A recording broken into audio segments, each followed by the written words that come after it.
The job was simple enough. Night attendant at an old, isolated gas station, the kind that sits on a lonely stretch of highway between two towns that are too far apart.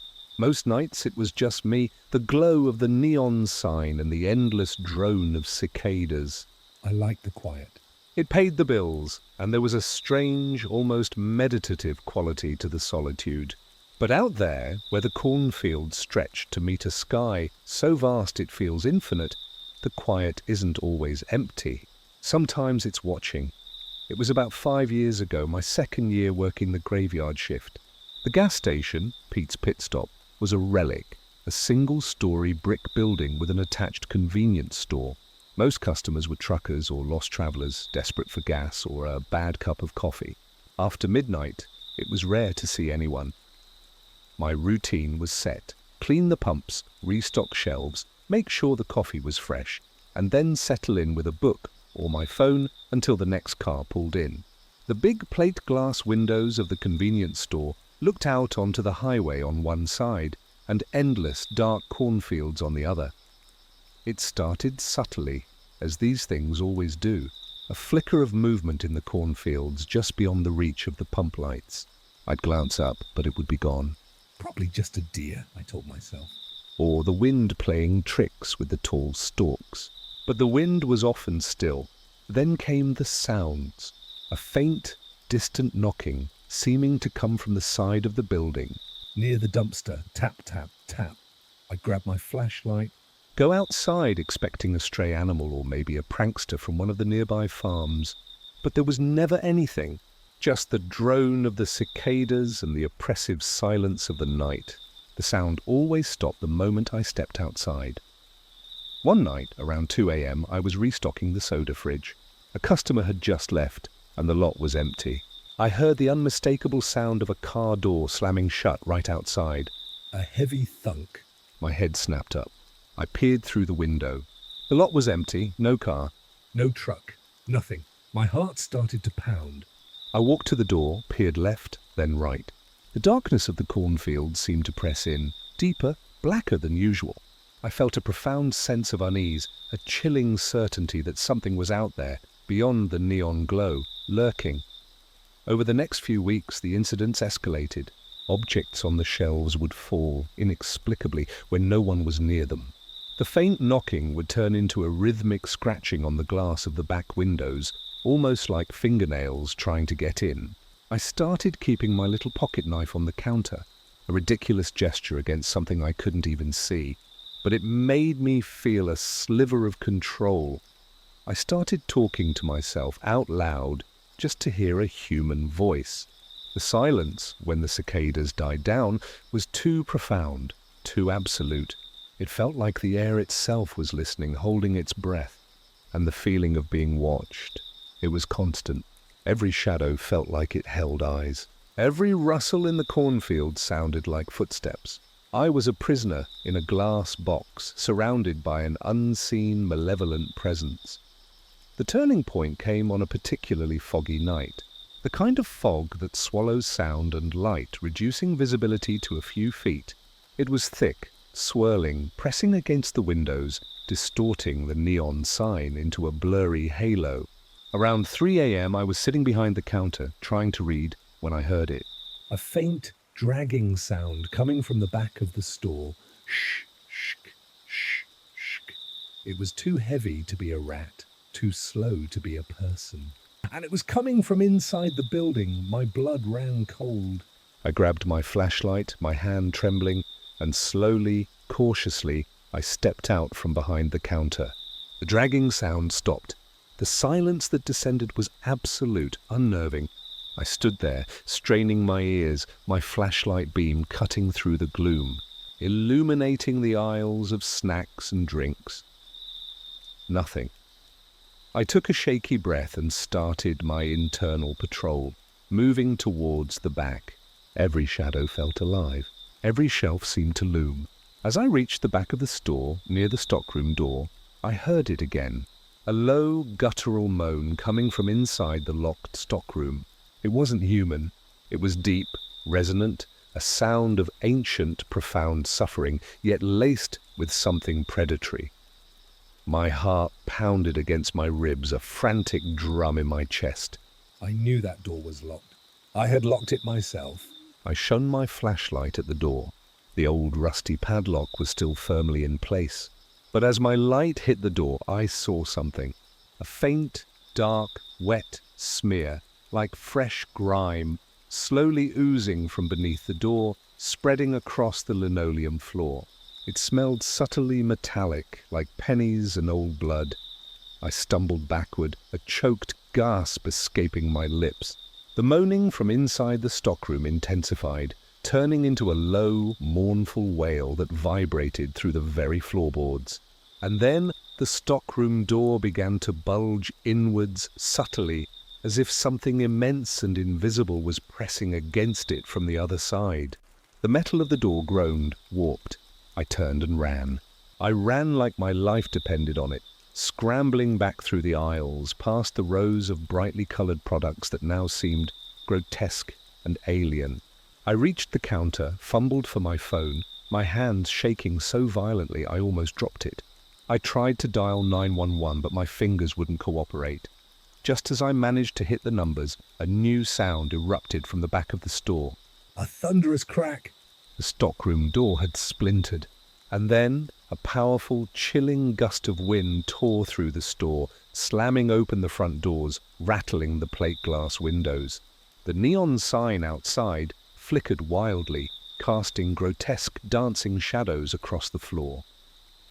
Through the now open front doors, the fog billowed in, thick and cold, and in the middle of that swirling fog, standing at the edge of the gas pump lights, something began to coalesce. It was impossibly tall, a shadowy figure, gaunt and elongated, its form shifting and indistinct in the fog. It wasn't just a shadow. It was radiating an intense, ancient cold, a palpable sense of hunger. And then from its center, 2 points of light appeared. Eyes, burning with a faint, malevolent red, staring directly at me through the open doors. Through the swirling fog, my phone slipped from my grasp, falling to the floor. I stood there paralyzed, unable to move, unable to breathe. The red eyes were growing larger, brighter, as if the figure was slowly, inexorably gliding towards the store.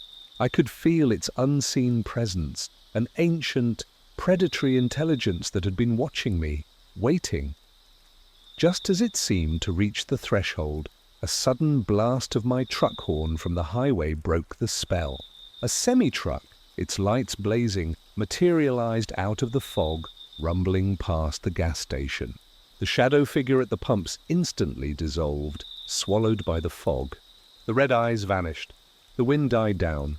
The front doors slowly swung shut.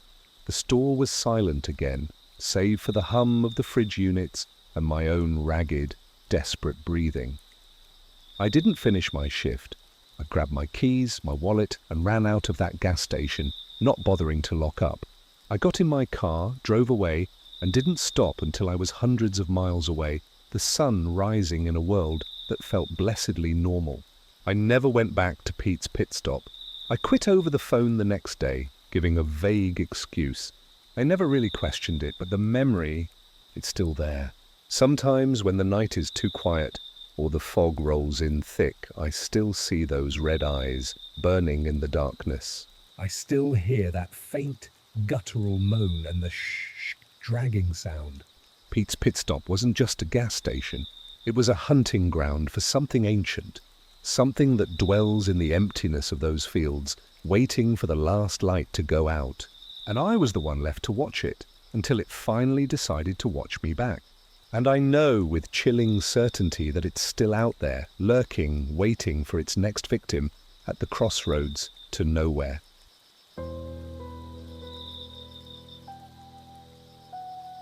I've always been drawn to the dark places, not the darkness of night, but the profound, crushing darkness of the deep. For years, I was a cave diver, a technical explorer of submerged caverns and underground rivers. There's a special kind of silence down there, a purity to it. Just you, your breath, and the crushing weight of the earth and water above. I thought I understood the risks, equipment failure, getting lost, the bends. But I didn't understand that some darkness holds its own secrets, and some depths are not meant to be explored. It was 3 summers ago. My diving partner Mark and I were charting a newly discovered freshwater cave system in the Florida Panhandle. Locals called it the Serpent's Coil, a labyrinth of narrow passages and vast, silent chambers. It was beautiful, thrilling, and incredibly challenging. Our routine was meticulous. Map the passages, check our lines, monitor our gas. On our 3rd expedition into the coil, about 1,000 feet deep, something felt off. My pressure gauge, which had been perfectly calibrated, started to fluctuate wildly. My computer glitched, briefly displaying a series of meaningless symbols before reverting to normal. Mark's compass spun erratically for a moment, then settled. We dismissed it as electromagnetic interference, maybe a geological anomaly. But deep down, a knot of unease began to form. As we navigated a particularly narrow passage, where our bodies scraped against the rock, I started hearing things. Faint, distant scraping sounds like something vast dragging itself across rock far below us. The sound seemed to resonate through the water itself, vibrating through my bones. I signaled Mark. He just shrugged, pointing to his ear, indicating he heard nothing but his own breathing. I told myself it was my imagination, the immense pressure playing tricks on my ears. But the scraping continued, intermittently, always seeming to come from deeper within the cave. And then, as we entered a truly massive chamber, unlike anything we'd seen before, the strangeness escalated. This chamber was vast, cathedral-like, its ceiling lost in the darkness above, its floor descending into an abyss we couldn't fathom. And here, clinging to the ancient rock walls, were structures. Not natural formations. They were crude, massive carvings, almost geometric, yet organic too, like petrified alien hieroglyphs. They covered the walls, spiraling down into the darkness. And emanating from them I felt an intense, crushing sadness, a sense of ancient, profound suffering. Mark, too, saw the carvings. His light beam, usually steady, wavered. He signaled me, his eyes wide with a mixture of awe and fear. We were looking at something ancient, something that shouldn't exist. As we examined the carvings, the water around us grew colder, intensely so despite the stable temperature of the cave system. And then I saw a light. Faint, pulsing with an eerie, sickly green coming from a narrow fissure in the floor of the chamber, a fissure that plunged even deeper into the abyss. It was too deep, too narrow for us to explore safely, but the green light, it pulsed with an almost magnetic pull. My air consumption, which had been perfectly regulated, suddenly spiked. My breath felt shallow, ragged, despite my best efforts to control it. A profound sense of terror, not from claustrophobia, but from something external, something malicious, began to grip me. I felt an intense, undeniable sensation of being watched. Not by Mark, but by something ancient and vast, something that resided in the green light, in the abyss below. I signaled Mark to turn back. He hesitated, his eyes fixed on the green light, then finally nodded, his face pale. As we slowly began our ascent, making our way back through the cavern, the scraping sound returned. This time it was louder, closer. And it wasn't just scraping. It was accompanied by a wet, heavy thud, thump, Thump, thump. like something enormous was dragging itself through the water, coming up from the depths. My heart pounded against my ribs, a frantic drum in the crushing silence. My flashlight beam cut through the dark water, revealing nothing but the endless rock. But the thumping and scraping were getting closer, filling the water, vibrating through my very being. I could feel the water subtly displace around me, a ripple of movement from something vast and unseen. We reached the narrow passage we had come through. As I squeezed into it, my tank scraping against the rock, Mark, who was just behind me, let out a muffled scream into his regulator. I whipped my head around, my light beam frantically cutting through the murky water. Mark was there, his eyes wide with unspeakable terror. His air hose, which had been securely connected, was now violently thrashing. as if something unseen was tugging at it, trying to pull him back. Deeper into the chamber, I reached out, trying to grab him. But an invisible force seemed to pull him away with immense strength. His light beam spun wildly as he struggled. And then, from the profound darkness of the chamber, where the green light pulsed from the abyss, something began to materialize. It was enormous, too enormous to be real. A vast, amorphous shape, darker than the water itself, with a head that was vaguely serpentine, but also something else, something far more ancient and alien. And its eyes, two colossal, luminous green orbs pulsating with the same sickly light from the abyss, stared directly at Mark, radiating an immense, ancient hunger. I screamed into my regulator, but no sound escaped. I watched, paralyzed by terror, as the colossal, unseen tendrils of the creature wrapped around Mark, pulling him slowly, inexorably, into its vast, dark form. His struggles grew weaker. His light went out. The green eyes of the creature, glowing with a triumphant, malevolent light, seemed to grow larger, swallowing him whole.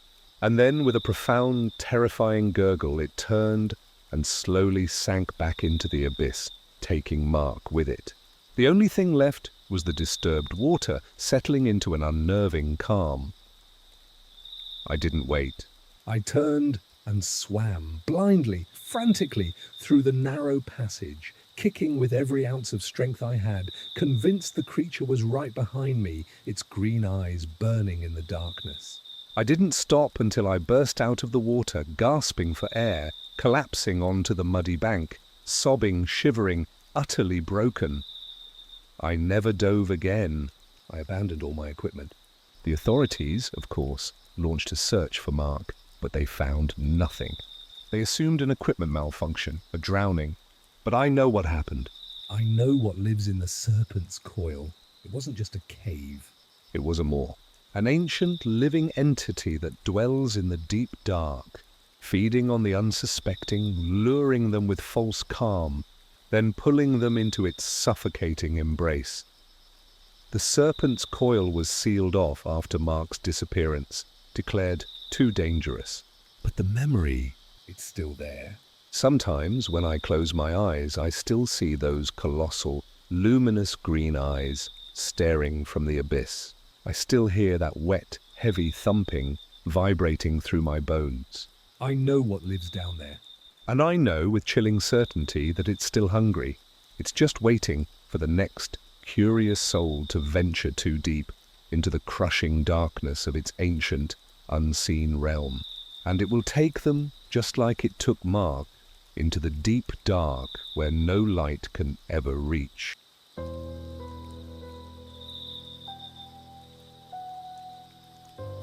I've always been drawn to abandoned places. There's a certain melancholy beauty to them, a forgotten narrative etched into decaying walls and rusted machinery. As a photographer, I chase those stories. The more forgotten, the better. That's what led me to Oak Haven, an old mining town nestled deep in the mountains of Colorado, a place so remote it barely registered on modern maps. I thought it was just another relic. I was wrong. Oak Haven wasn't abandoned. It was merely waiting. And it watched me every step of the way. It was last autumn.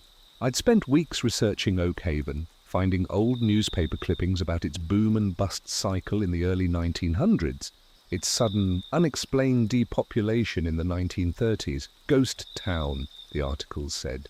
Perfect for my project. I packed my gear, my sturdy hiking boots, and enough supplies for a week of isolated exploration. The road into Oak Haven was barely a track, overgrown with weeds and fallen timber. My old pickup truck struggled, but eventually I broke through the last ridge and saw it. Oak Haven. A collection of weather-beaten wooden buildings, a church with a leaning steeple, a dilapidated saloon, rows of empty cabins. All silent. All seemingly deserted. My first day was exhilarating. The light was perfect. I shot hundreds of photos, decaying storefronts, rusted mining equipment, a schoolhouse with tiny, empty desks. The silence was profound, broken only by the whisper of the wind through the tall, dry grass. But even in that silence, I started feeling a subtle unease, a prickling sensation on the back of my neck, the feeling of being observed even though I was entirely alone. It started with small things. A door to a cabin I'd meticulously checked and found latched shut would be slightly ajar an hour later. A faint, almost imperceptible smell of pipe tobacco would waft past me in the empty saloon. I glanced up, my camera ready, but there was never anything. Just the stillness. I told myself it was the wind, rats, my imagination playing tricks in the isolated setting. But then it grew more specific. One afternoon, I was photographing the old general store. I pushed open the creaking door. The interior was a time capsule, dusty shelves, an overturned counter, scattered tin cans. I noticed something on the counter, a small, tarnished silver locket, glinting faintly in the dim light. It looked recently placed. I was certain it hadn't been there before. I picked it up. It was cold to the touch, and when I opened it, it was empty. As I held it, a faint, almost childlike hum resonated from it, a mournful, haunting melody. My blood ran cold. I dropped the locket, quickly taking a photo of it where it lay. I knew then this wasn't just a ghost town. My feeling of being watched intensified. Every time I turned my back, every time I focused my camera, I felt eyes on me. I started seeing movement in the reflections of the grimy windows, a fleeting shadow, a glimpse of a face, always distorted, always gone the moment I looked directly. I started developing my film in a makeshift darkroom in my truck every night, desperate to see if my camera had captured anything I couldn't. One night, I was reviewing photos of the old church interior. The pews were overturned, the altar decaying. But in one of the shots, in the darkest corner behind the altar, barely visible, was a pair of glowing red eyes, pinpricks of malevolent light staring directly at the camera. My heart leapt into my throat. I blew up the image. The eyes were undeniable, and behind them a faint, indistinct form, vaguely human, seemed to loom. Oakhaven was not empty. The terror peaked on my fourth night. I was hunkered down in my truck, trying to get some sleep. But I couldn't. The wind had picked up, howling through the empty buildings, and it sounded less like wind and more like a chorus of distant, mournful whispers. And then I heard it clearly. The faint, tinny sound of an old piano playing, a slow, melancholic tune coming from the saloon. The saloon I had photographed earlier, the one that was boarded up, utterly silent. I grabbed my camera, my strongest flashlight, and crept out of my truck. The town was swallowed by profound darkness, illuminated only by the faint glow of the crescent moon and the flickering, erratic beam of my flashlight. The piano music grew louder as I approached the saloon, a haunting melody that seemed to pull at something deep inside me. I pushed open the saloon doors, which now gaped open, though I swore I had closed them. Inside, the room was bathed in an eerie, pulsing green light, emanating from the corner where a dilapidated piano stood. The piano keys were moving, slowly, pressing themselves down, playing the melancholic tune, but there was no one there. The stool was empty. My flashlight beam cut through the green light, sweeping across the room. And that's when I saw them. Figures, standing silently motionless, scattered throughout the saloon. They were translucent, shimmering like heat haze, vaguely human in form, but their features were blurred, indistinct, their faces devoid of any discernible expression. They were all facing the piano, swaying gently to the music. And as my light hit them, they slowly, in unison, turned their heads, their eyes. They were not there, only swirling empty voids where their eyes should have been, reflecting the eerie green light. Then the music stopped. The green light intensified, pulsing violently. The figures in the saloon, their empty eye voids fixed on me, began to slowly, deliberately move. Not walking, but gliding, drifting towards me, their translucent hands outstretched, their bodies swaying. I felt an invisible force, cold and suffocating, pressing down on me, trying to draw me into their silent, green-lit dance. I screamed, a raw, primal sound of pure terror, and stumbled backward, my camera clattering to the floor. I didn't wait. I turned and ran blindly out of the saloon, through the silent, watching town, past the empty cabins, past the church with its leaning steeple that now seemed to stare at me with accusing eyes. I didn't stop until I reached my truck, fumbling with the keys, scrambling inside, and starting the engine with a desperate roar. I drove out of Oak Haven, not looking back, the dusty track disappearing behind me.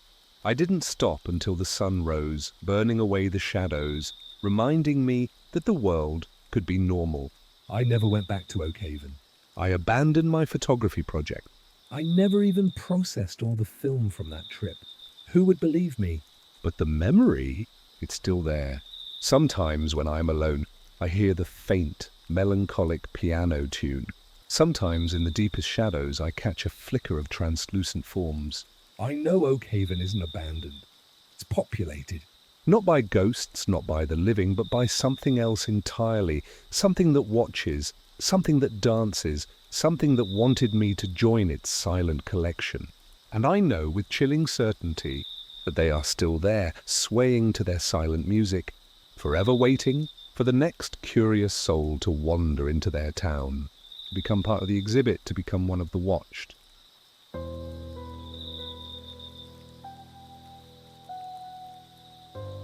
The Blackwater Lighthouse stood on a lonely, windswept point off the coast of Maine, a stark, white sentinel against the churning grey Atlantic. Its beams sliced through the perpetual fog, a lonely promise of safety. I'd always loved lighthouses, the history, the isolation, the sheer resilience. So when the opportunity came to spend a week as a volunteer caretaker, documenting its aging mechanisms, I jumped at it. It was supposed to be a quiet retreat, a chance to connect with history. Instead, it connected me to a terror that still haunts my waking hours. My first few days were everything I'd hoped for. The rhythmic clang of the foghorn, the ceaseless roar of the waves, the smell of salt and old iron. I meticulously catalogued parts, cleaned the brass, and spent hours in the lantern room, watching the powerful beam sweep across the vast empty ocean. The only company was the occasional seagull and the profound, echoing silence within the tower itself. Then the silence began to break. It started with faint sounds. A distant sigh carried on the wind, seeming to emanate from the spiraling iron staircase. A soft, rhythmic scraping sound from the lantern room, even when I was alone down below. I told myself it was the wind, the ancient structure settling, the sound of the ocean playing tricks on my ears. Isolation could do strange things to the mind, I reasoned, but the phenomena grew more distinct. One evening, as dusk settled, I was in the small living quarters at the base of the tower, preparing dinner. I heard the unmistakable sound of footsteps, heavy and deliberate, descending the iron staircase. Clang, clang, clang! My heart hammered. I froze, holding my breath. I was the only one there. I listened, rigid with fear. The footsteps stopped halfway down the spiral, then resumed, ascending back up, clang, Clang, clang. until they reached the top, then ceased. The silence that followed was thick, heavy, filled with an invisible presence. I grabbed my powerful expedition flashlight, my hand trembling. I told myself it was just stress, overactive imagination.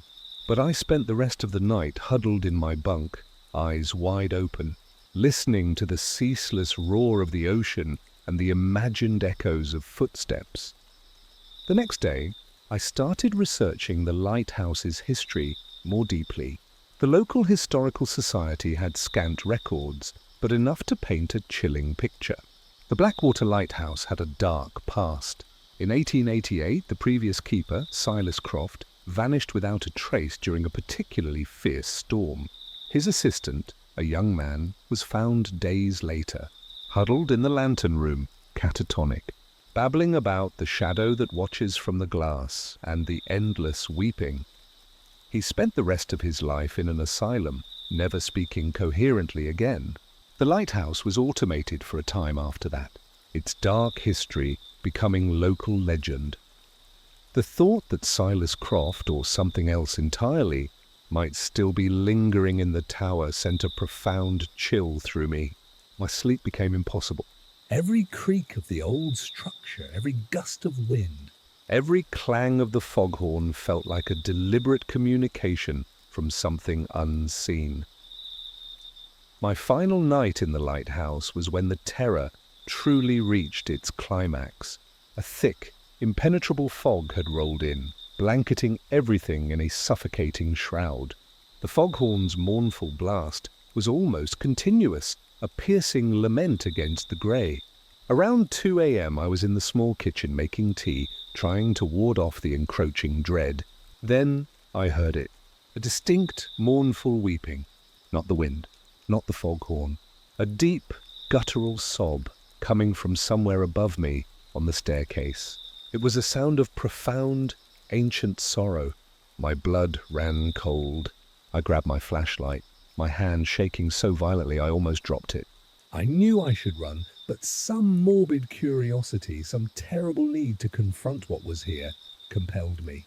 I crept to the base of the spiraling iron staircase, my flashlight beam cutting through the oppressive darkness. The weeping continued louder now, almost directly above me, seeming to come from the lantern room. I began to ascend slowly, one creaking iron step at a time.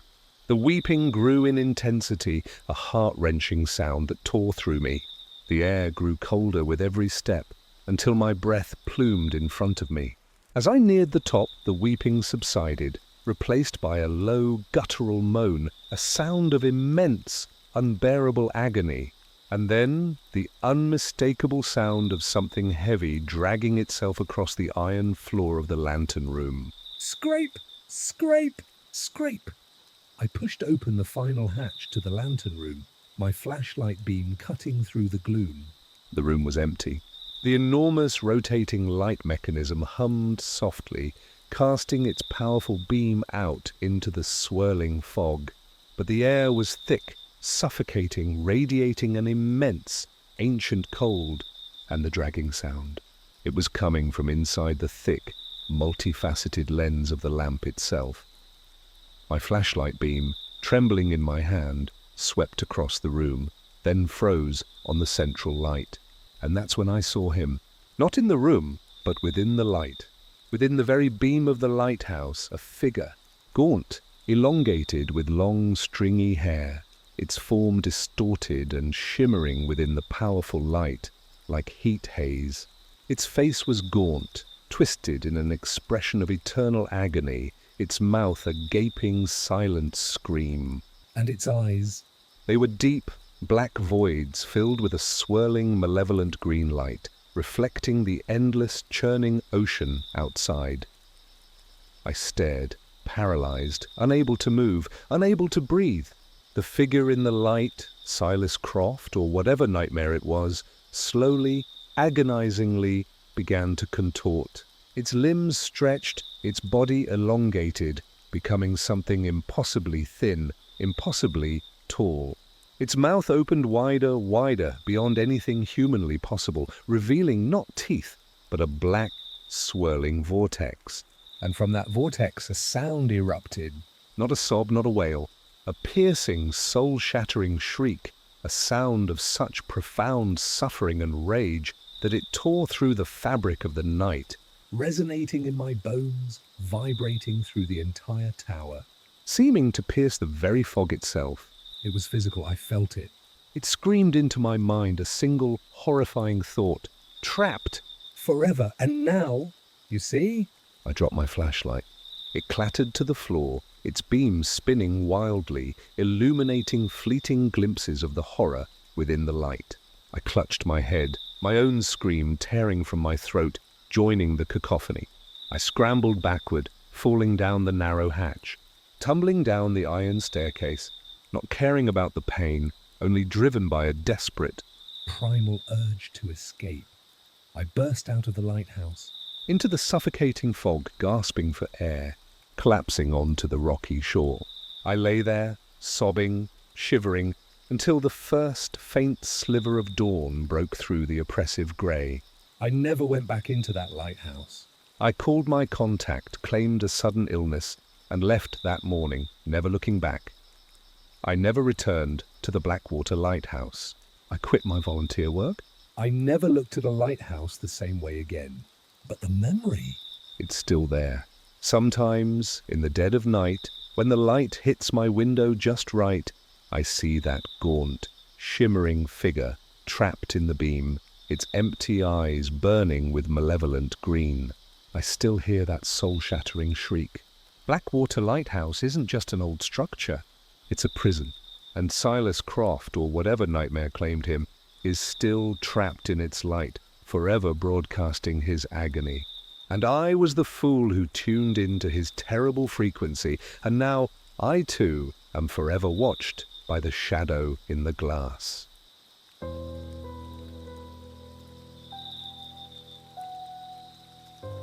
For years, the wilderness was my sanctuary, backpacking solo deep into uncharted territory.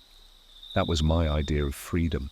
The smell of pine, the rustling of leaves, the immense quiet. It was where I felt most alive.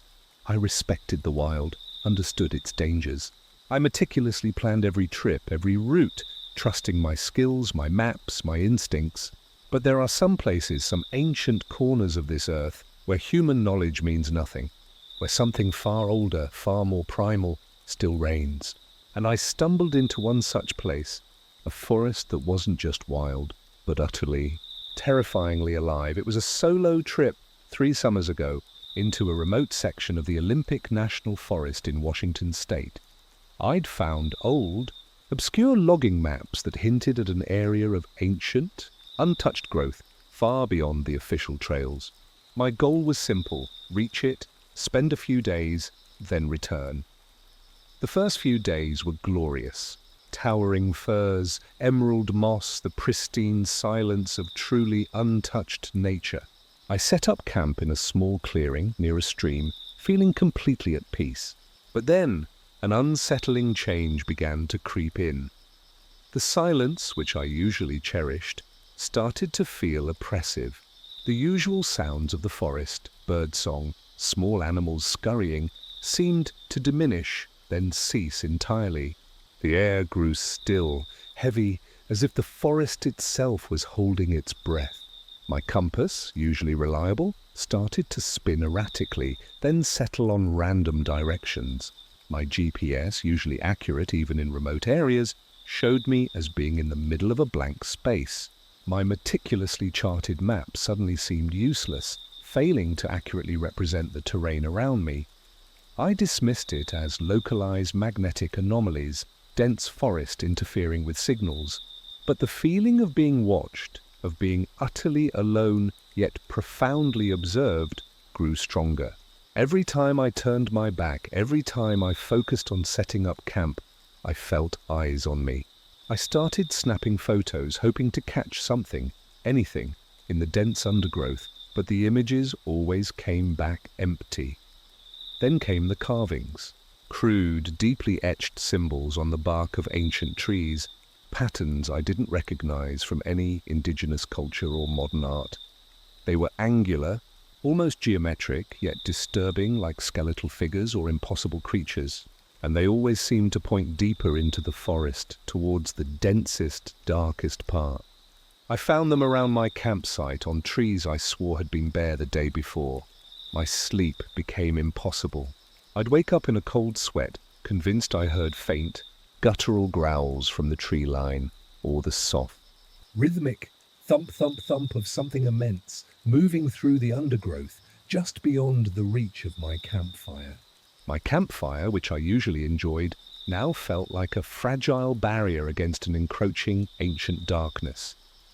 The turning point came on my 5th day. I woke up to an absolute unnatural silence. No birds. No wind, nothing. My tent flap was slightly ajar, though I distinctly remembered zipping it shut. I crept outside. My backpack, which I had placed by the tent entrance, was gone, vanished. My heart pounded. I searched frantically, but there was no sign of it. No drag marks, no footprints.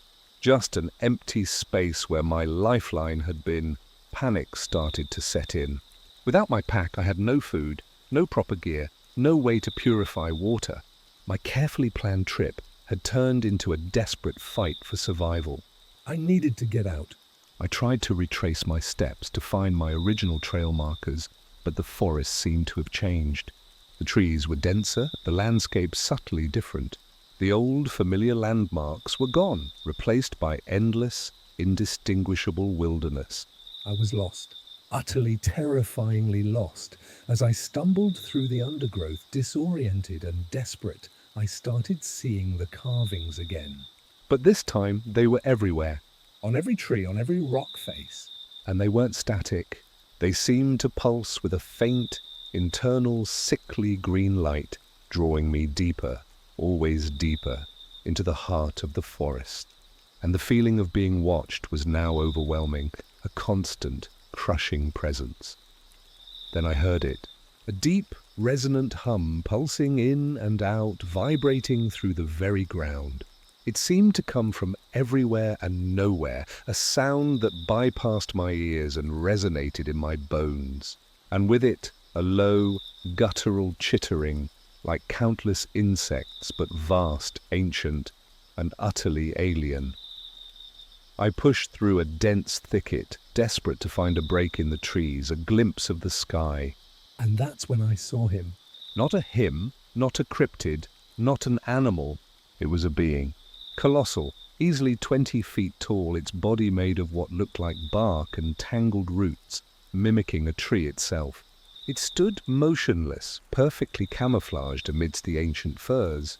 Its limbs were impossibly long, its body gaunt, its head a gnarled, indistinct mass of wood and shadow. And where its eyes should have been, two immense, luminous green orbs pulsed, with the same sickly light as the carvings, staring directly at me. I stared, paralyzed, unable to move, unable to breathe. It was an ancient, primeval entity, the very spirit of that untamed forest, and it was alive. Its enormous gnarled head slowly tilted, and from the intricate patterns of its bark-like skin, countless smaller, faintly glowing green eyes began to open, all fixing their gaze upon me. The hum intensified, shaking the ground. The chittering grew into a deafening roar. And then from its vast, root-like mouth, a single, deep, dry, rasping sound emerged. Not a word, but a profound, resonant exhale, a sound that conveyed only one terrifying message. Intruder, you are absorbed. My vision blurred. The world seemed to spin. The green lights from its countless eyes pulsed violently, enveloping me. I felt an invisible force, ancient and immense, pulling me forward, drawing me towards the colossal, tree-like being, towards its vast, root-like maw. I screamed, a raw, primal sound of pure terror. But the sound was swallowed by the deafening hum, absorbed by the forest itself. Just as I felt its unseen tendrils wrapping around me, a sudden, blinding flash of lightning split the sky, followed by a thunderclap that shook the very mountains. The green lights vanished. The hum died. The colossal creature, which had been reaching for me, seemed to shudder, then instantly dissolved, melting back into the shadows and the indistinguishable trees. The forest returned to its oppressive silence. I lay there, trembling, sobbing, utterly broken. The lightning strike, a random act of nature, had saved me. I scrambled to my feet and ran. I ran blindly for what felt like days, driven by a primal terror, until I stumbled out of the forest, onto a dirt road, utterly emaciated, covered in scratches. Barely conscious, I was found by a passing motorist, airlifted to a hospital. I never told anyone what I saw. How could I? They would have thought I was mad. But the memory, it's still there. Sometimes, in the deepest shadows, I see those countless green eyes, I still hear that deep, resonant hum vibrating in my bones. I know what lives in that uncharted wilderness. It wasn't just a forest. It was a sentient, ancient entity, the very spirit of the wild, and it was hungry. And I was the fool who wandered into its domain only to be deemed an intruder, a meal absorbed into its vast, living maw. And I know with chilling certainty that it's still there, waiting, patiently, absorbing, forever reminding me that some parts of the wild are not meant to be explored, their ancient secrets best left undisturbed lest they decide to absorb you too.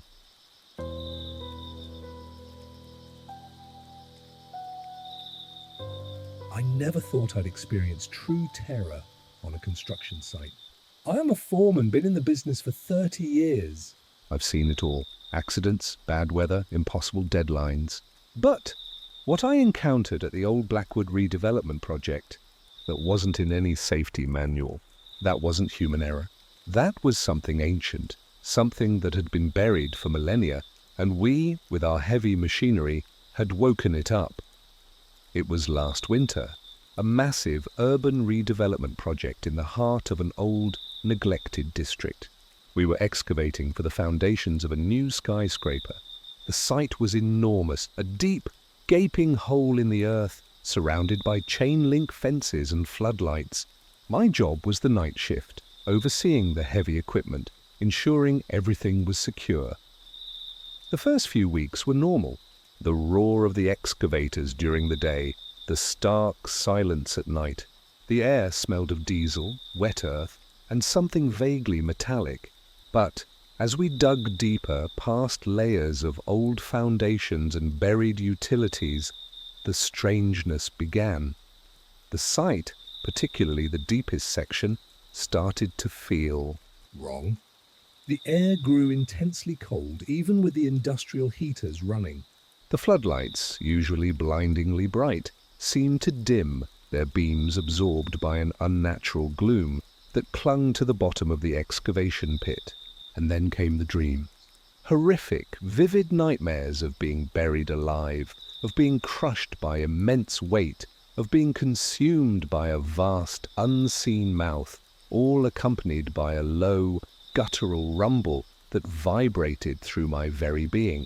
I'd wake up in a cold sweat, the taste of damp earth in my mouth. The digging unearthed increasingly strange anomalies, not just old pipes or relics, but massive, perfectly smooth stones, far too large and geometrically precise to be natural. They formed strange patterns, symbols etched into their surfaces that looked ancient, alien. The geological surveys offered no explanation. My crew started to get spooked. Equipment would malfunction without cause. Excavators would stall, their engines dying, only to roar back to life moments later. Tools would vanish from secured lockers and reappear, rusty and covered in a strange black grime. Deep in the excavation pit, my crew chief, a grizzled old-timer named Frank, started talking in hushed tones about the pit's hunger. He claimed the site was cursed, that we were digging into something we shouldn't.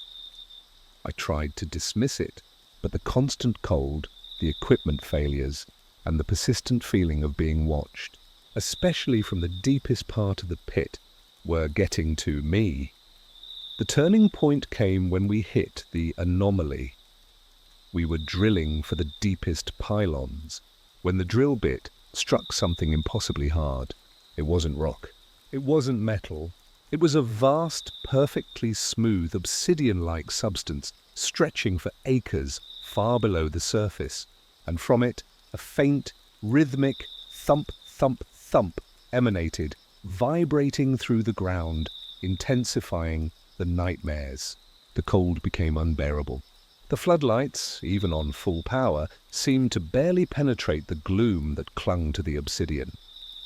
My final night shift, the one that broke me, started like any other. The site was deserted save for me. A thick, unsettling fog had rolled in, clinging to the edges of the pit, obscuring the distant city lights. Around 3 a.m. I was doing my rounds, walking along the perimeter of the deepest section. The thump, thump, thump from the obsidian was louder than ever, a deep, resonant rhythm that filled the air, and with it a faint, wet, slurping sound. My heart pounded. I grabbed my powerful industrial flashlight, my hand trembling, and peered over the edge of the pit into the abyss. The obsidian surface, usually dull, was now shimmering with a faint, internal, sickly green light, pulsing with the rhythm of the thump, thump, thump. And from that obsidian surface, countless eyes began to open. Not literal eyes, but immense glowing green orbs, appearing across its vast, smooth expanse, all staring upwards towards me, radiating an ancient, unyielding hunger. I stumbled backward, a choked gasp escaping my lips. The pit wasn't just a pit. The obsidian wasn't just rock. It was alive. It was immense. And it was covered in eyes. The thump, thump, thump intensified, becoming a colossal heartbeat, reverberating through the entire construction site, making the ground tremble beneath my feet. The wet, slurping sound grew louder, a grotesque, ancient feeding. And then, from the center of the vast, obsidian surface, a new anomaly began to form, a rift. The obsidian itself seemed to stretch, warp, and then slowly, agonizingly, began to open. Not just a crack, but a vast, gaping maw, edged with impossibly sharp, obsidian-like teeth, slowly unfurling from the black surface. The green eyes along the obsidian surface pulsed with a terrifying, triumphant light. From within the maw, a profound, crushing darkness emanated, a darkness that seemed to pull at the very air. Sucking it in, I screamed, a raw, primal sound of pure terror. But the sound was swallowed by the deafening heartbeat, the grotesque slurping, and the immense, terrifying groan of the earth itself. I felt an invisible, immense suction pulling me towards the gaping maw, towards the bottomless darkness within. The floodlights around the pit exploded, one by one plunging the sight into terrifying gloom, save for the sickly green glow of the eyes and the internal light of the monstrous mouth. I scrambled backward, frantically away from the edge of the pit, away from the sucking maw. My legs screamed in protest, but I pushed myself, driven by a primal terror. I could feel the immense, ancient hunger radiating from the pit, from the creature that was slowly, terrifyingly waking up. Just as I felt its unseen tendrils reaching for my ankles, the first rays of dawn broke over the distant city skyline, casting a weak orange light across the construction site. The moment the sunlight touched the pit, the green eyes vanished. The maw began to slowly, agonizingly close, its obsidian teeth grinding shut with a horrific, echoing screech. The heartbeat faded, the slurping stopped. The pit returned to its oppressive silence, its surface once again smooth, inert obsidian. I didn't finish my shift. I ran faster than I've ever run in my life out of that construction site into my truck. And I drove away, not stopping until I was hundreds of miles away, the sun burning brightly in a blessedly normal sky. I quit my job the next day, giving a vague excuse about stress. No one questioned it, but the memory, It's still there. sometimes when the ground trembles or the light dims too quickly, I still see those countless green eyes. I still hear that vast, ancient heartbeat vibrating in my bones. I know what lies beneath that city. It wasn't just obsidian. It was a creature, an ancient, subterranean entity that had been slumbering for millennia, buried by human ignorance. And we woke it up. And I was the foreman who watched its terrible mouth open. And I know with chilling certainty that it's still down there, beneath the foundations of that nascent skyscraper, slowly, subtly, grinding its teeth, waiting for the night, waiting for its next meal, waiting to open its vast, hungry maw once more. And it's only a matter of time.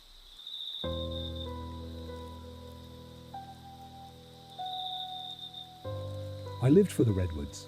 The colossal silence, the cathedral-like majesty of those ancient giants, the scent of damp earth and pine needles. Every year I'd take a solo camping trip, deep into the less traveled parts of Humboldt Redwood State Park, seeking that profound solitude, that connection to something truly old. I knew the forest. I respected it. But that one trip, 4 years ago, taught me that some parts of the wild don't just demand respect. They demand something far more terrifying. My chosen spot was miles off any official trail, a hidden clearing near a stream sheltered by a ring of truly immense redwoods. The first few days were perfect. Clear skies, cool nights, the comforting routine of setting up camp, cooking over a fire, hiking for miles, just me and the endless trees. But on the third night, things started to shift. It began with the silence. Not the usual peaceful quiet. This was an unnatural silence. The chirping of crickets, the rustling of the undergrowth, even the distant hoot of an owl had all just ceased. An absolute, oppressive stillness descended, as if the forest itself had held its breath. I felt a prickling sensation on the back of my neck, the distinct feeling of being watched, even though my clearing was miles from any human presence. I gripped my flashlight tighter, scanning the impenetrable darkness beyond my campfire. Nothing. The next day, I found the effigies. Small, crude figures made of twisted branches and woven leaves, hanging from low branches, scattered around the perimeter of my clearing. They weren't there the day before. They looked almost like dolls, but gaunt, skeletal, with empty hollows where eyes should be. My blood ran cold. I immediately took them down, feeling a profound sense of violation. This wasn't a harmless prank. This felt ancient, deliberate. That night, the silence was back, even heavier. And then came the sounds. Not from far away, but from right at the edge of my campsite.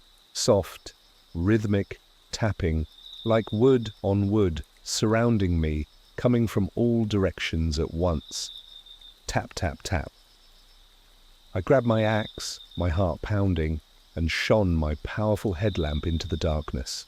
The tapping stopped the moment my light hit any spot, but the second I moved it, it would start again from a different direction, always just beyond the beam. It was playing with me. My sleep was impossible. I spent the night huddled in my tent, axe in hand, listening to the incessant tapping, convinced something unseen was circling my tent just outside the canvas. I felt an immense, ancient presence, radiating a profound, cold malice that made my teeth ache. The next morning, I packed up, my resolve shattered. I was leaving. This wasn't the sanctuary I knew. This was something else. I started hiking back the way I came, following my carefully marked trail. But the forest felt different. The trees seemed to press in closer, their immense trunks blurring into an indistinguishable wall. My trail markers were gone. The distinct landmarks I remembered were subtly altered, making it impossible to get my bearings. The air grew colder, even as the sun climbed higher. I was lost. Terribly, utterly lost. As I stumbled through the increasingly dense undergrowth, disoriented and desperate, I started hearing voices. Faint, distant whispers carried on the wind, calling my name. Not my full name, but my childhood nickname, Jules. My stomach twisted. No one in my adult life called me that. It was my parents, my sister. The voices sounded just like them, gentle, inviting, urging me deeper into the shadows, promising help, promising an easy way out. I knew, with chilling certainty, it wasn't them. This was the lure. This was the hunt. I pushed through a particularly thick patch of ferns, my breath ragged, my mind screaming for me to find my way out. And that's when I heard it clearly. My sister's voice from just ahead of me, directly behind an impossibly thick redwood, calling, "Jules! Are you lost?" Come here, I see you. It was so real, so perfectly her, that for a split second I almost ran towards it. But then I noticed something. The voice, while perfect, was slightly flat, like an echo but without the natural decay. And the immense redwood it came from It was covered in those crude, twisted effigies, hundreds of them hanging from every low branch, their empty eye hollows staring directly at me. My blood ran cold. This wasn't my sister. This was the hunter. This was the entity that had been watching me, playing with me, now trying to lure me to my death. As I stared at the effigy-covered tree, the voice repeated, "Jules, come here. I'm waiting." And from the largest, highest effigy, I saw two eyes. Not hollows. But two pinprick points of intensely malevolent, glowing red light, staring directly at me, burning through the shadows. My flashlight, which I had strapped to my chest, flickered wildly, then died. I was plunged into terrifying gloom, the red eyes of the effigy burning fiercely in the darkness, growing larger, brighter. The whispering voices swelled into a cacophony of pleas and promises, now joined by the rhythmic thump, thump, thump of something immense moving through the undergrowth, closing in around me. I felt the cold radiating from the tree intensify, a profound, ancient hunger emanating from it. I dropped my axe. I screamed, a raw, primal sound of pure terror, and scrambled backward, falling over roots, tearing through the ferns, not caring about the pain. I ran blindly, driven by a desperate primal urge to escape the hunter that had worn my family's voices, that waited with its glowing red eyes. I ran until my lungs burned, until my legs gave out. Until I stumbled out of the dense forest, collapsing onto a long forgotten logging road, gasping for air, sobbing, shivering, utterly broken. I was found hours later by a passing park ranger. Utterly disoriented, covered in scratches and mud. I never told him what truly happened. Who would believe me? But I never went back into those redwoods. I abandoned all my camping gear, everything but the memory. Still there. Sometimes, when the night is too quiet or the shadows grow too deep, I hear that faint, flat whisper calling Jules. I see those red eyes burning fiercely in the darkness, just at the edge of my vision. The redwoods weren't just trees. They were a cover, a disguise for something ancient, something that preys on the lost, something that mimics the voices of the loved ones it has already claimed. And I was the fool who wandered into its domain, only to be deemed its next prey, almost lured into its terrifying, unseen maw.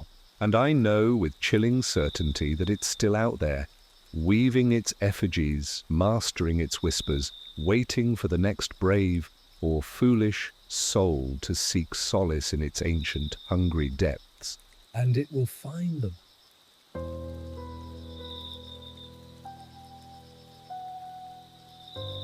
My grandfather George was a strange man, reclusive, quiet, always tinkering in his workshop or up in the dusty attic of his sprawling old Victorian house. He rarely talked about his past or his family. When he passed, leaving me the house, I saw it as a chance to finally connect with the man I barely knew, to uncover the hidden stories of my family. I never imagined that those stories weren't just forgotten. They were buried and fiercely guarded by something that still resided within those walls. The house was a relic, sagging porches, peeling paint, creaking floorboards. It smelled of old wood, dust, and something faintly metallic. My first few weeks were spent cleaning, renovating, uncovering layers of history. The attic was my grandfather's sanctuary, crammed with strange contraptions, forgotten tools, and stacks of old, leather-bound books. It was up there, in the oppressive heat and dust, that I first felt it. It started with a persistent cold spot in one particular corner of the attic, a chill that defied the summer heat. Then came the sounds, faint, rhythmic scratching from behind the walls, like something trying to claw its way out. I dismissed it as mice, old house sounds. But the scratching seemed deliberate, almost intelligent. Then came the whispers, soft, dry sounds just at the edge of hearing, seeming to coil from the darkest corners of the attic. Not words, but a cacophony of sibilant voices, murmuring, sighing, always just out of reach. I'd spin around, my heart pounding, convinced someone was standing behind me, but the attic would always be empty, filled only with its profound, dusty silence. My sleep deteriorated. I started having vivid nightmares. Dreams of being trapped in a narrow, windowless room, the walls pressing in, covered in strange, unsettling symbols. I'd wake up gasping, the taste of dry earth in my mouth, convinced I could still hear the faint scratching. I became obsessed with the cold spot and the whispers. I cleared the corner, moving heavy trunks and old furniture. And that's when I found it. Hidden behind a false wall, cleverly disguised, was a small, crudely built wooden door. It was old, almost black with age, and covered with the same strange, unsettling symbols I'd seen in my dreams. A profound cold radiated from it. My heart hammered against my ribs. My grandfather had hidden a room. A secret room. I tried the handle. It was locked. I tried to pry it open, but it was solid. The whispers from behind the walls intensified, a chorus of agitated, insistent voices. I felt an immense, malevolent presence radiating from behind the door, a palpable sense of hunger. I went to my grandfather's workshop, searching for a key or any clue. I found an old, tarnished silver key hanging on a hidden hook beneath his workbench. It was cold to the touch, and when I picked it up, a faint, discordant hum vibrated through it, making my teeth ache. I returned to the attic, the key heavy in my hand. The whispers were now a desperate, pleading chorus pressing against my mind. The cold was unbearable. I inserted the key into the lock. It turned with a slow, sickening clunk. The door slowly creaked open, revealing not a room, but a narrow, unlit corridor plunging into absolute darkness. The smell that wafted out was ancient, damp, metallic, like old pennies, and something else. Something foul like raw meat. My flashlight beam cut through the darkness. The corridor was short, leading to a small, circular chamber. The walls of the chamber were not plaster, but bare, ancient stone, covered floor to ceiling in the same unsettling symbols from the door, glowing with a faint, internal, sickly green light. In the center of the chamber, on a low stone altar, was a single, large, obsidian-like stone, perfectly smooth, emanating a profound cold. And clinging to the stone, covering it like a grotesque mold, were hundreds of small, desiccated, almost mummified hands, their tiny fingers intertwined, grasping the surface. My stomach lurched. I stumbled backward, a choked gasp escaping my lips. This wasn't a room. This was an altar. And the hands. They were small, childlike. The whispers in the corridor swelled into a cacophony of desperate, agonizing pleas, punctuated by a wet, slurping, gurgling sound coming from the altar, from the obsidian stone, from the grasping hands. And then a new sound emerged, a deep, resonant thump, thump, thump, coming from within the obsidian stone itself, vibrating through the very stone floor, through my bones. The stone began to glow brighter, its green light pulsing. The desiccated hands around it twitched, subtly, their fingers tightening their grip. And from the surface of the obsidian, two immense, luminous green orbs began to open. Eyes.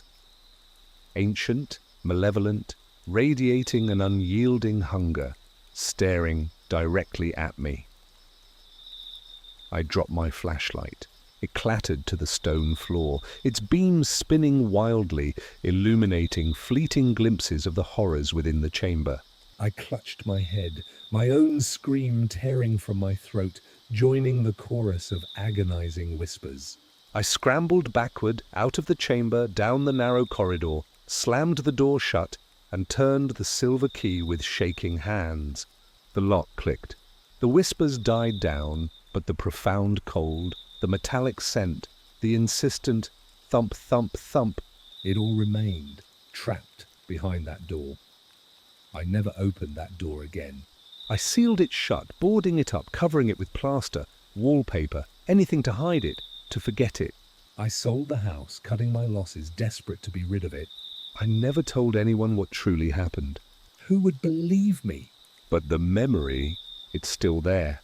Sometimes, when the house is quiet, I hear that faint scratching behind the walls. I see those green eyes burning in the darkness. I still hear that vast, ancient heartbeat vibrating in my bones. My grandfather wasn't just a recluse. He was a keeper, a jailer. And that house, that attic, wasn't just an inheritance. It was a tomb, a prison for something ancient and hungry, something that fed on the lost, on the stolen. And I was the fool who almost opened its maw. And I know with chilling certainty that it's still down there, behind that hidden door, pulsing with its terrible green light, its countless tiny hands grasping, forever waiting for someone to foolishly turn the key, to unleash its ancient hunger once more. And it's only a matter of time.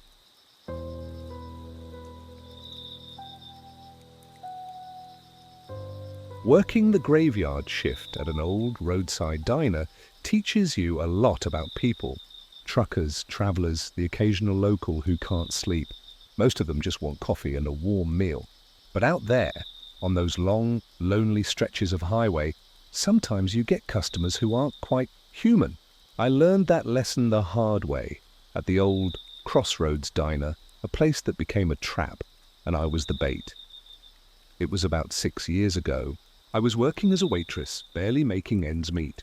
The Crossroads diner was a classic chrome and neon relic from the 50s, stuck in the middle of nowhere, Kansas. It was usually quiet after midnight, just me and old Walt, the cook, dozing in the back. I mostly spent my time wiping down counters, listening to the statusy radio, and staring out at the empty highway. It started subtly. Strange customers, not just eccentric, but off. They'd come in, order a meal, and then just sit there, sometimes for hours, staring out the window or at me with an unsettling intensity. They rarely spoke, and when they did, their voices were flat and motionless. Their eyes, always, were too dark, too empty. I called them the Wanderers. Walt just grumbled about weirdos. Then came the disappearances. Not from the diner, but from the highway.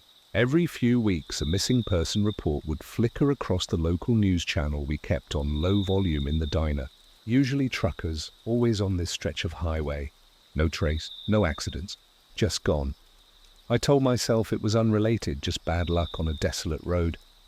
But the Crossroads diner started to feel less like a place of work and more like a stage. The Wanderers became more frequent. They'd sit at the counter, perfectly still, their empty eyes fixed on me. Sometimes I'd swear their reflections in the chrome trim of the counter didn't quite match their movements. A slight delay, a subtle distortion. One night, a particularly large, silent man dressed in old, dusty clothes sat at the counter for hours. He ordered only black coffee. His eyes, when they met mine, were like bottomless pits. As I turned to walk away, I heard a faint, rhythmic clink, clink, clink coming from the cup he held, like tiny hard objects rattling inside. I glanced back. He was still staring at me, his immense hand wrapped around the mug. The sound stopped, my sleep deteriorated.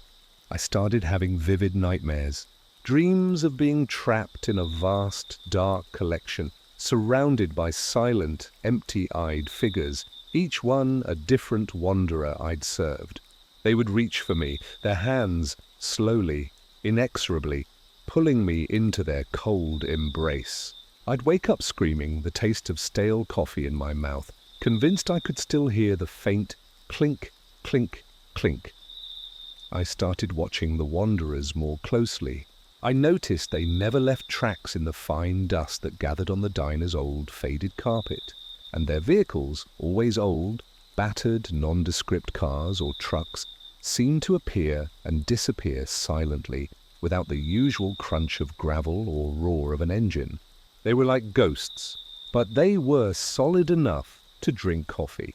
The turning point came on a stormy night.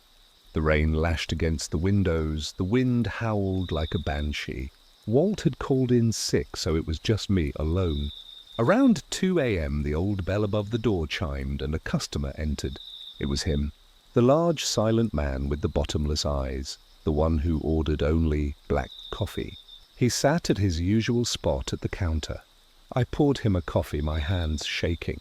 The air around him was intensely cold, and the subtle clink, clink, clink from his cup was audible even to me from across the counter. He took a sip, his eyes never leaving mine, and then he spoke. His voice was a dry, rasping sound like sandpaper. "You are interesting," he said, his mouth barely moving. A good addition. My blood ran cold. I knew then. He wasn't just a customer. He was one of them. And he was here for me. I felt an invisible, immense pressure radiating from him, a cold, predatory intelligence. I wanted to run, to scream, but my feet were glued to the floor. Then, from his coffee cup, a faint, sickly green light began to pulse. He slowly, deliberately placed the cup on the counter. The light intensified, casting grotesque shadows across his face, revealing that his features were subtly shifting, blurring, becoming less human, more something else. And from the depths of the coffee, something began to coalesce. Not liquid. Something solid, dark, slowly rising. My heart pounded against my ribs, a frantic drum in the oppressive silence. The clink, clink, clink from the cup was now deafening, and I could hear new sounds, faint whispers, agonizing moans, all seeming to emanate from the glowing green coffee. And from the coffee, a small, dark, polished obsidian stone slowly floated to the surface, its surface covered in minuscule, intricate symbols. And on the surface of the obsidian, 2 pinprick points of intensely malevolent. Ancient red light began to glow, staring directly at me. I screamed. A raw, primal sound of pure terror, and scrambled backward, overturning a stack of coffee mugs, sending them crashing to the floor. The man at the counter, the collector, didn't move. He just watched, his shifting face now a rictus of triumphant, predatory glee. And from his open palm, which he now extended towards me, I saw countless small, dark, polished obsidian stones, each one glowing with a faint, pulsing green light, each one containing 2 pinprick red eyes. Staring at me, dozens of them, hundreds, a terrifying collection. The entire diner seemed to shimmer, the neon sign outside flickering wildly, casting grotesque, dancing shadows. I dropped to my knees, hands over my head, sobbing uncontrollably. The collector slowly, deliberately slid off his stool. His movements were fluid, unnatural. He began to glide towards me, his outstretched hand, full of glowing obsidian eyes growing larger, more defined. The whispers from the obsidian intensified, a chorus of desperate, agonizing pleas, promising me a place in his collection. I could feel his cold, immense presence looming over me, reaching for me, trying to absorb me, just as his cold, grasping hand reached for my face. A sudden, blinding flash of lightning lit up the entire diner, followed by a thunderclap that shook the very foundations. The collector froze. His hand recoiled. The green light from the obsidian vanished. The red eyes faded.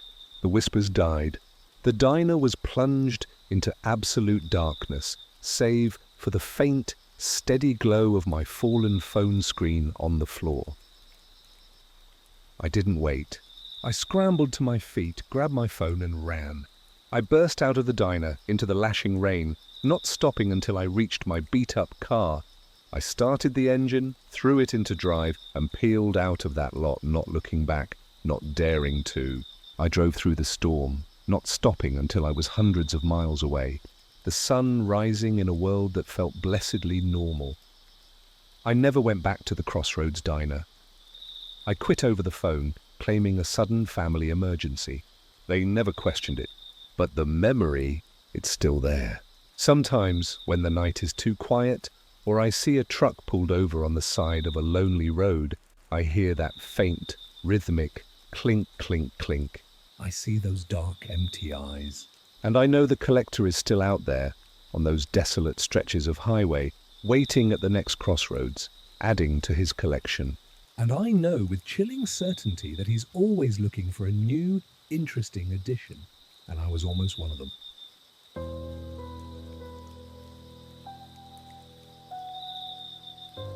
Being a park ranger in the vast expanses of Glacier National Park was my dream job. The mountains, the wildlife, the sheer, untamed beauty. I knew every trail, every shortcut, every hidden grove. I prided myself on my knowledge of the wilderness, my ability to read the signs, to anticipate danger. But out there, far beyond the marked paths, in the silence of the ancient peaks and valleys, I stumbled upon a danger that left no tracks, spoke no language, and defied every rational explanation. It was 5 years ago, late autumn. The tourist season was winding down and the park was settling into its deep, quiet slumber. My shifts involved long, solitary patrols, checking remote campsites, ensuring trails were clear, and sometimes assisting with search and rescue operations for the less fortunate. The first hint of something wrong came from the Whisper Road, an old, unpaved service road that snaked deep into a particularly dense, seldom visited section of the park. Hikers had always reported an unsettling quiet there, a strange sense of profound loneliness, even on sunny days. But over the past few months, we'd started receiving calls about something more. Hikers reporting faint whispers carried on the wind, calling their names, luring them off the trail. Dismissed as imagination, the echoes of isolation. My patrol route took me down Whisper Road a few times a week. The first few times I noticed nothing beyond the usual eerie quiet. But one evening, as dusk settled, turning the peaks to bruised purple and black, I was driving my patrol vehicle down the winding road. The air was unusually still, devoid of even the rustle of leaves. My radio, which usually crackled with static in this remote area, went completely dead. And then I heard it. A faint, almost imperceptible whisper right outside my window saying my name. Michael, my blood ran cold. I slammed on the brakes, heart pounding. I looked around. The forest was dense, impenetrable, stretching into the darkening sky. Nothing. No one. I gripped the steering wheel, trying to rationalize it. Exhaustion. The wind. Anything but what I knew it was. But I had distinctly heard my name. Over the next few weeks, the whispers intensified. They would follow me down Whisper Road, always just outside my hearing, a chorus of faint, sibilant voices murmuring, sighing, always just beyond comprehension. And sometimes, among them, I'd hear my own name, uttered by a voice that sounded chillingly familiar, like an echo of my own thoughts.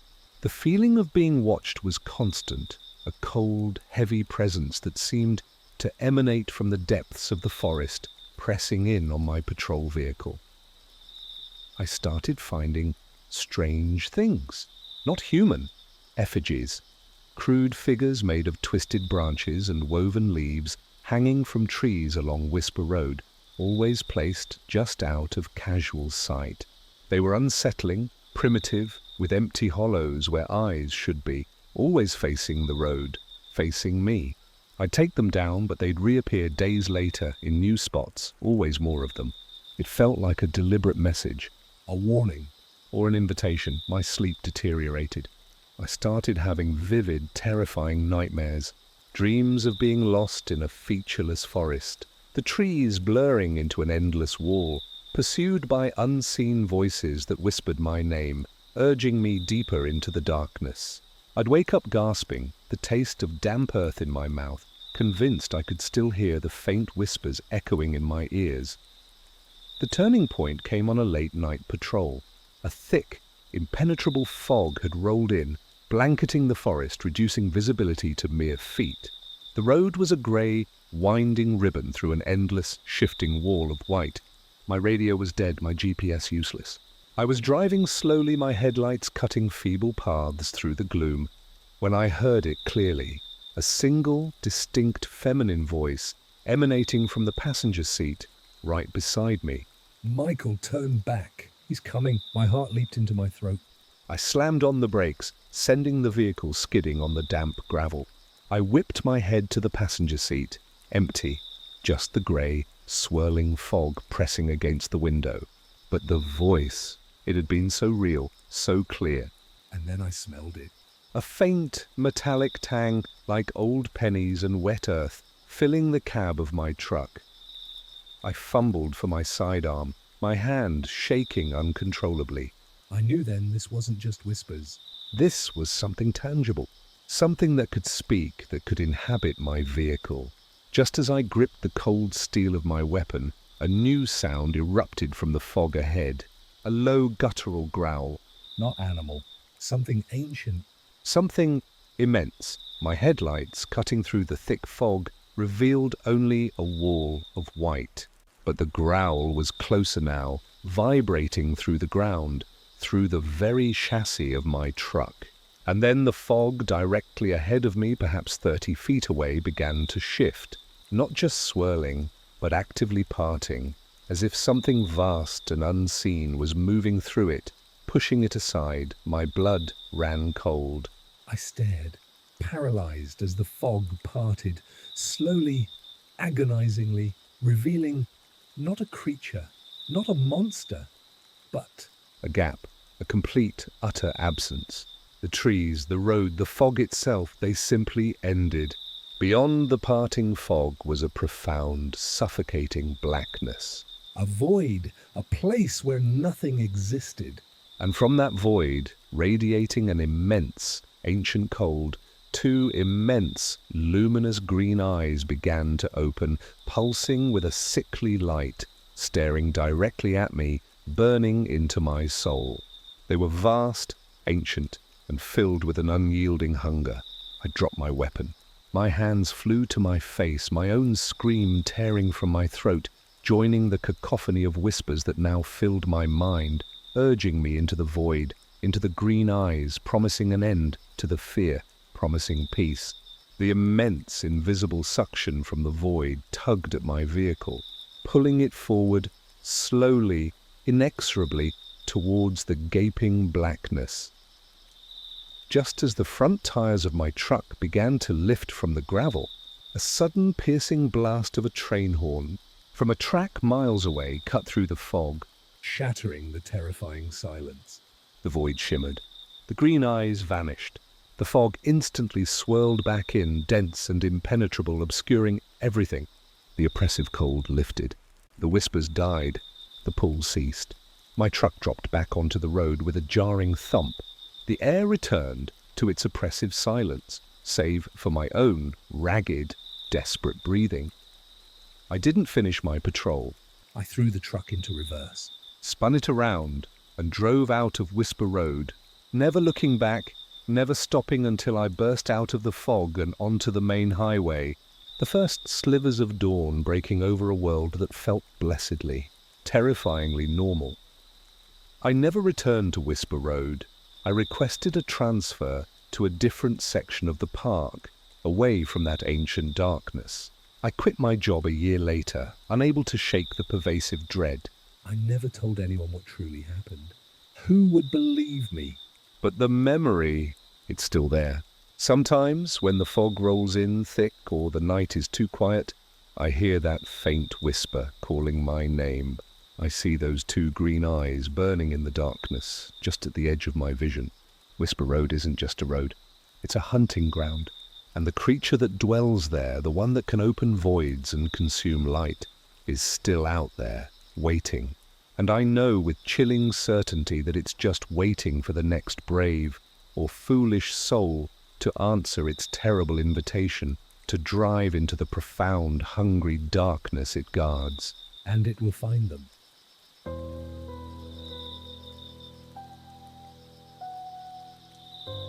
I've always found solace in libraries, the hush of the aisles, the scent of old paper, the comforting weight of knowledge.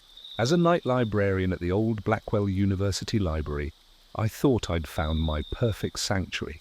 It was a sprawling Gothic building, all hushed whispers and towering stacks filled with centuries of forgotten wisdom. I loved the solitude, the quiet communion with history. I never realized that some history isn't just written in books. It's alive, it's hungry, and it was watching me. It was about 7 years ago. My shift started at 10 p.m. Most nights were peaceful. I'd reshelve books, help late-night students, and occasionally get lost in the labyrinthine archives of the Special Collections section. That's where it started. The Special Collections was a restricted area deep in the oldest part of the library, climate-controlled, dimly lit, filled with rare manuscripts and forgotten texts. It was always cold in there, a pervasive chill that no heater could seem to dispel. I told myself it was just the old stone, the lack of sunlight. But then the anomalies began. I'd be reshelving books and I'd feel a persistent cold spot follow me down an aisle. I'd glance up, but the aisle would be empty, shrouded in the vast, still shadows of the stacks. Then came the whispers. Faint, dry sounds like brittle pages rustling, but accompanied by sibilant, unidentifiable voices murmuring just beyond my hearing. They seemed to coil from the deepest, darkest sections of the archives, where the oldest, most obscure books lay forgotten. My sleep deteriorated. I started having vivid, terrifying nightmares. Dreams of being trapped in a vast, dark library, the shelves stretching into infinity, and the books themselves opening, their pages filled with strange, glowing symbols that seemed to writhe and shift. I'd wake up gasping, the metallic tang of old blood in my mouth, convinced I could still hear the faint rustling of pages. I started noticing patrons. Not students, not faculty, figures. They'd appear in the dead of night after the last student had left, always in the Special Collections. Always in the same few aisles. They were indistinct, shadowy, almost translucent, like heat haze. They'd never made a sound. They never interacted with the books. They just stood there, perfectly still, staring at the shelves, or sometimes staring directly at me from across the vast expanse of the reading room. I'd blink and they'd be gone. My heart would pound, but I'd tell myself it was exhaustion, shadows, overactive imagination. Then, the books themselves became active. I'd leave an aisle perfectly organized and return an hour later to find a dozen books pulled from their shelves, lying open on the floor, their pages turning slowly, as if an invisible hand was reading them. Always the same type of books, ancient grimoires, occult texts, forgotten histories of strange rituals and dark cults. And always they'd be open to pages with unsettling geometric symbols that seemed to pulse with a faint, internal, sickly green light. I started researching the library's history more deeply. What I found was chilling. The Blackwell University Library was built on the site of an even older institution, a small, private academy in the late 1800s, rumoured to be a meeting place for a secret society, a cabal of knowledge. They were said to have sought out and collected forbidden texts, rituals to communicate with ancient unseen entities, to tap into a catalogue of shadows, a dimension of pure, malevolent information. The academy mysteriously burned down in 1898, claiming all its members. All records were lost, except perhaps what remained in the deepest archives. The truth hit me with a sickening certainty. The library wasn't just old. It was a repository for something ancient, something that had been awakened, and it was feeding on the forbidden knowledge it held, and perhaps on the unsuspecting souls who dared to delve too deep. The shadowy patrons weren't ghosts. They were the members of the cabal, forever bound to their cursed texts, forever seeking, forever trapped. The climax of my terror came on a particularly stormy night. The library was deserted, save for me. Rain lashed against the towering Gothic windows, the wind howled through the eaves, and the entire building seemed to groan and creak like a living thing. Around 3 a.m. I was in the main Special Collections reading room, frantically trying to reshelve the hundreds of books that had been pulled from their places, scattered across the floor, all open to pages with glowing green symbols. The whispers were a cacophony now, a swirling chorus of sibilant, angry voices pressing in on me from all sides. The cold was unbearable. Suddenly the main power to the library flickered, then died. I was plunged into absolute darkness, save for the sickly green glow emanating from the open books on the floor. My flashlight, clutched in my trembling hand, flickered erratically, then went out. I was surrounded by a terrifying, shifting landscape of glowing symbols and profound darkness. Then, from the vast, empty reading room, the shadowy patrons began to materialize. Not just glimpses. Full, translucent forms, dozens of them, standing silently between the towering stacks, their features indistinct, their bodies swaying gently to an unheard, discordant hum. They were all facing me, their faces obscured by shadow, but I could feel their collective gaze. And then, from the deepest shadows behind them, a larger, more distinct figure began to emerge. Taller than the rest, its form less ephemeral, more solid. It was the collector, the leader of the cabal, the master of the catalogue. Its face was gaunt, its eyes immense, black voids pulsating with a profound, ancient malevolence. And its mouth? It was a permanent, painted, blood-red smile, impossibly wide, stretching from ear to ear, but devoid of joy, filled only with a terrible, silent hunger. My blood ran cold. I stared, paralyzed, unable to move, unable to breathe. The whispers from the books intensified, now joined by a low, guttural chittering from the shadowy figures surrounding me, pressing in.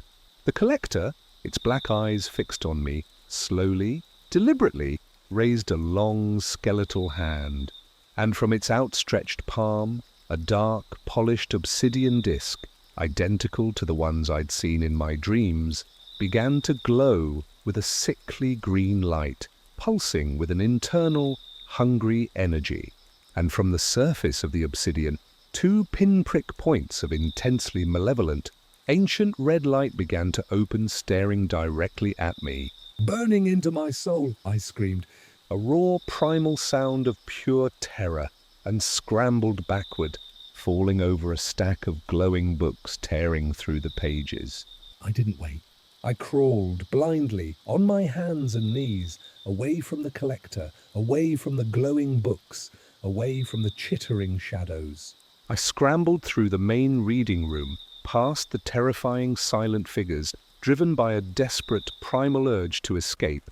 I burst out of the library's heavy oak doors into the lashing rain, gasping for air, collapsing onto the wet pavement, sobbing, shivering. Utterly broken. I never returned to the Blackwell University Library. I sent my resignation via email claiming a family emergency. They never questioned it. But the memory, it's still there. Sometimes when the night is too quiet or the shadows grow too deep, I see those glowing green symbols, those empty, chittering figures. I still hear that low, guttural chittering and the faint, sibilant whispers. I know the Blackwell Library isn't just a place of learning, it's a prison. And the cabal and the collector they served are still there. Forever bound to their forbidden knowledge, forever seeking, forever waiting for the next curious soul to delve too deep, to become part of their terrible, eternal catalogue. And I know with chilling certainty that it's just waiting for the next librarian, the next seeker of knowledge, to open the wrong book, to gaze into the catalogue of shadows and be forever absorbed.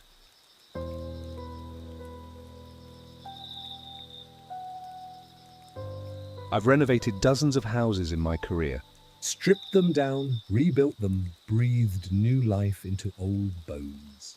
Every house has its quirks, its creaks, its stories, but none of them prepared me for the horror that waited in the old Miller place, a seemingly unremarkable two-story house in a quiet, tree-lined suburb.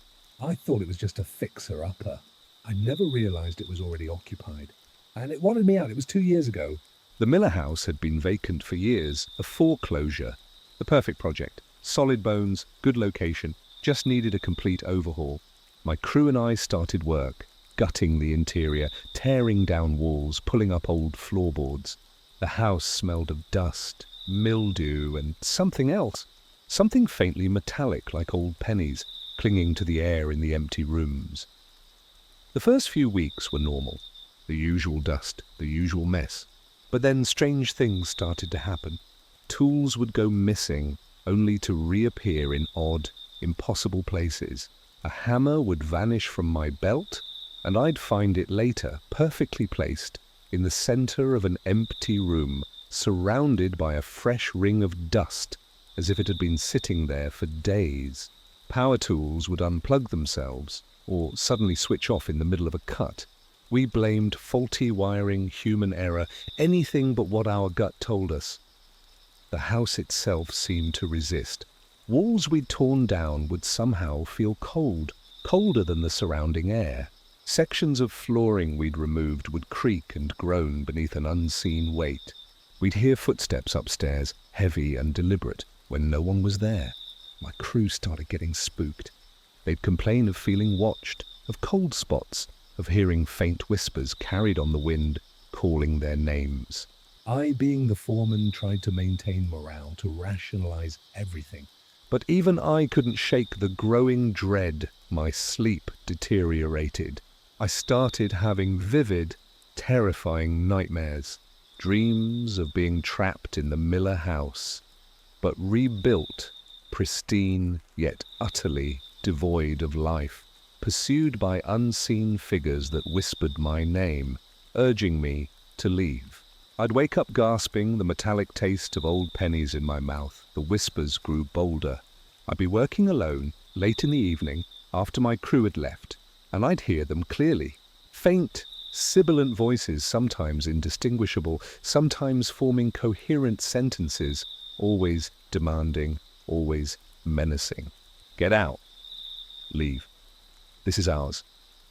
They seemed to emanate from the very walls, from the floorboards, from the empty spaces we had created.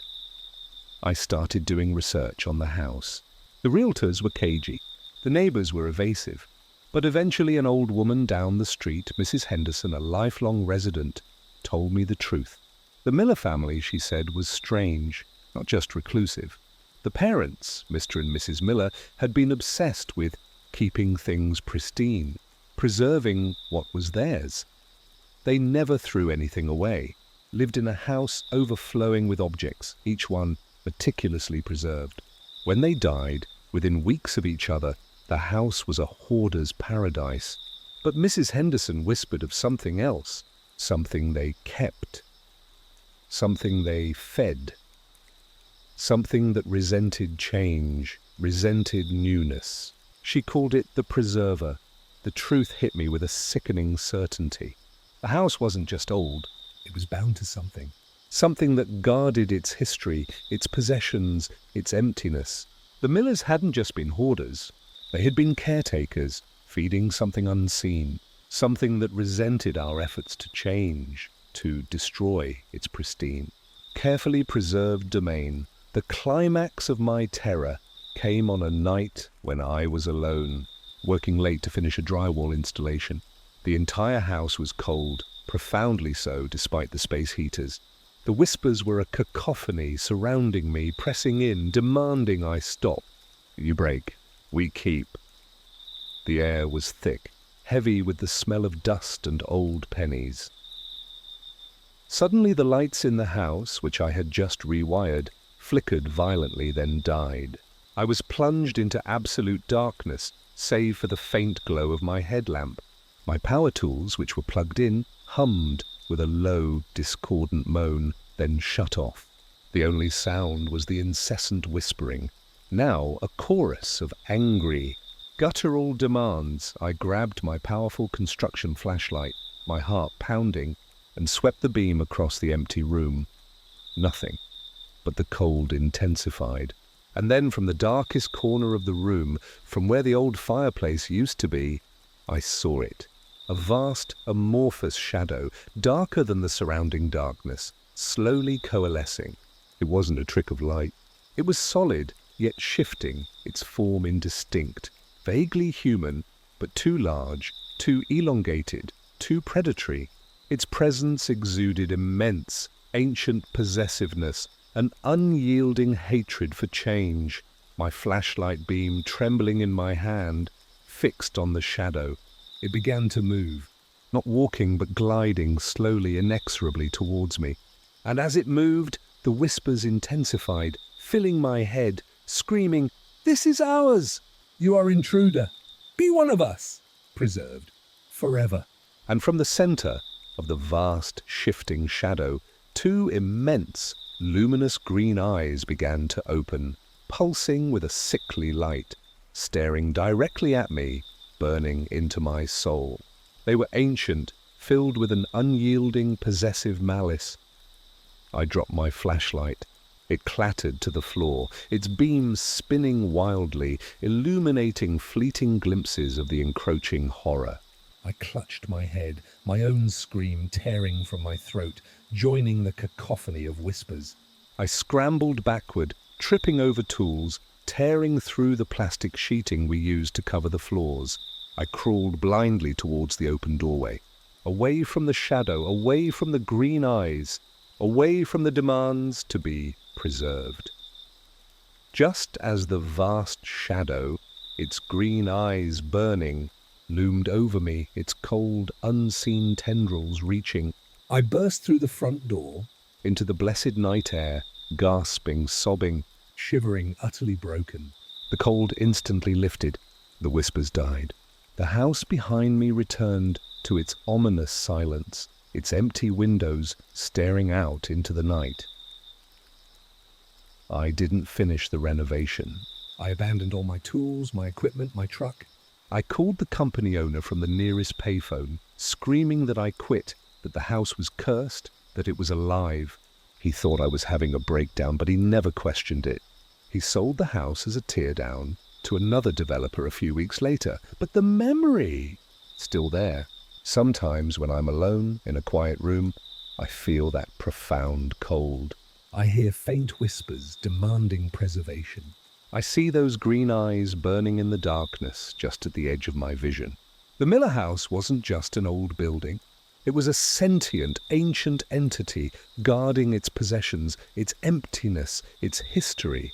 And I was the fool who dared to try and change it, only to be deemed an intruder, a destroyer, destined to be preserved within its dark, unyielding walls. And I know with chilling certainty that it's still there in that newly renovated house, waiting for its next occupant, waiting for someone to disturb its perfect, terrible order, ready to welcome them into its eternal, Silent collection.